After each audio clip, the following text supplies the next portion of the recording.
Lorsque vous mettez en place un projet, au début, vous pouvez être seul. Mais plus le temps passe, plus le projet prend de l'ampleur et vous avez besoin de ressources humaines, de personnes, de collaborateurs qui vont vous accompagner à pouvoir faire passer le projet à un autre niveau et même parfois à le maintenir dans la progression qui a déjà été initiée.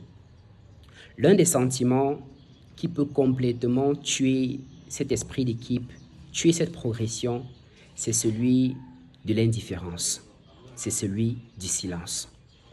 Lorsque vous avez des collaborateurs, ils doivent avoir le sentiment de pouvoir avoir la liberté de s'exprimer, de donner leurs avis, de donner leurs opinions. Parce que parfois, il y a des personnes qui sont considérées comme étant les derniers en termes de ressources qui peuvent donner les avis, qui peuvent complètement faire changer l'entreprise et faire progresser encore un peu plus ce que vous êtes déjà en train de faire. Je vais vous prendre un exemple assez simple. Nous, par exemple, à SM, on a un showroom qui est situé à Place. C'est certainement le centre commercial le plus prestigieux du Cameroun, qui est au quartier Ouada.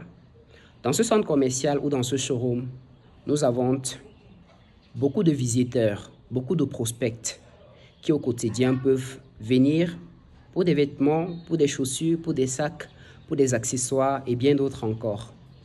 Et les personnes qui reçoivent ces visiteurs, c'est ce qu'on appelle des commerciaux. Les commerciaux sont en rayon, ils accueillent ces personnes, ils leur présentent les différents articles, les conseils en fonction de leur morphologie, de leur teinte, d'un événement précis qu'ils veulent faire, d'un cadeau, et leur permet de pouvoir sélectionner l'article qui correspond le mieux à cela. Le soir, ces différentes équipes, ces commerciaux vont faire leur rapport dans lesquels ils vont mettre par exemple le nombre de personnes qu'ils ont prospectées, le nombre de clients qu'ils ont eu, le chiffre d'affaires qui a été fait et une partie très importante, c'est les observations de la journée. Qu'un client ou qu'un commercial ait réussi à faire un chiffre d'affaires de 1 million, de 2 millions, de 5 millions, 500 000, 100 000 même, c'est bien. Ça permet de pouvoir générer de la trésorerie. Par contre, il y a un élément très important, ce sont les observations. Ce sont les remarques. Aujourd'hui, tel prospect a fait une remarque sur tel article. Tel prospect a fait une remarque sur notre mode de fonctionnement que nous pourrons ajuster. S'il n'y a pas ces remarques, c'est un danger. Je vais vous prendre un autre exemple plus concret. Nous, par exemple, lorsqu'on a lancé Sur Mesure, en rayon, on avait uniquement des mannequins blancs. On n'avait aucun mannequin noir, ce qui cause un gros problème. On va peut-être se dire, un mannequin, il porte juste le vêtement, donc en somme, un mannequin, c'est un mannequin. Il n'y a pas de grosse différence ou de grosses préoccupations par rapport à sa couleur. Sauf que ça cause un problème parce que l'idéologie de SM, c'est de mettre en avant le savoir-faire africain. C'est de mettre en avant nos matières locales. C'est de mettre en avant une touche de modernité qui permet de pouvoir sublimer nos propres matières. Et pour mieux représenter cela, pour mieux transmettre ce message, qui de mieux que des Africains à la peau noire, des mannequins noirs, pour pouvoir transmettre cette vision, transmettre cette idéologie. Nous, lorsqu'on a créé donc le showroom, on n'avait pas ces mannequins noirs. Et au fur et à mesure, certains prospects venaient en rayon et il y a un commercial qui peut te dire comme quoi j'ai reçu tel prospect, tel visiteur en rayon et la raison principale pour laquelle il n'a pas acheté d'article, c'est qu'il se rend compte qu'il n'y a aucun mannequin noir. Et d'après lui, ça ne va pas en adéquation avec l'idéologie que nous sommes en train de prôner.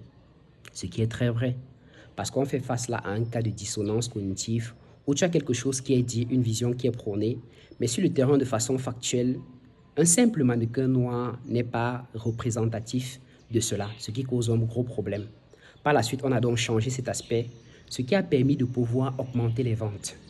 Et ça, c'est parce qu'on a un commercial qui a pu faire ce retour, qui a pu faire cette observation, qui a pu, dans son rapport, dire voici ce qu'on peut améliorer qui permettrait de pouvoir faire progresser l'entreprise.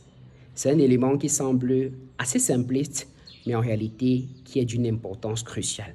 Si lorsque les personnes vous font leur rapport, vous font leur retour, il n'y a pas d'observation, en réalité, ces personnes ne se sentent pas impliquées dans le projet. Ce sont des personnes qui sont juste là, pour un temps ponctuel, gagner de quoi permettre de mettre en place leur propre initiative, mais ne se sentent pas dans le projet.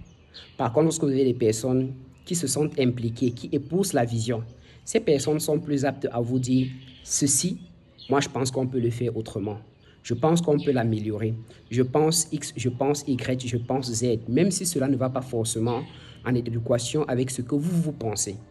Parce qu'en réalité, la société veut nous mettre dans des cages.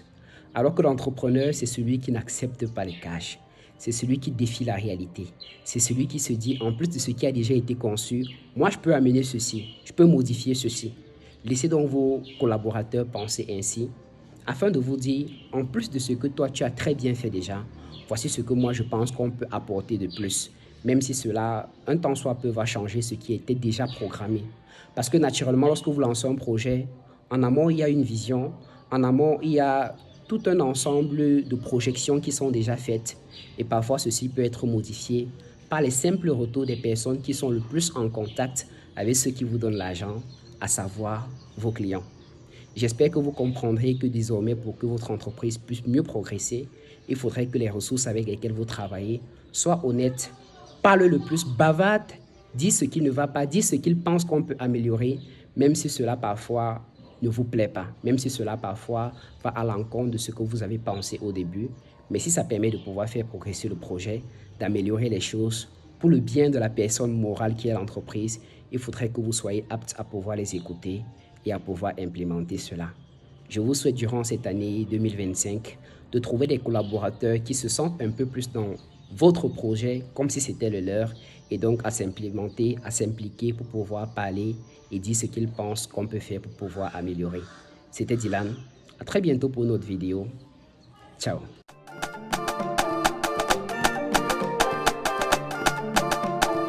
Moose on the track.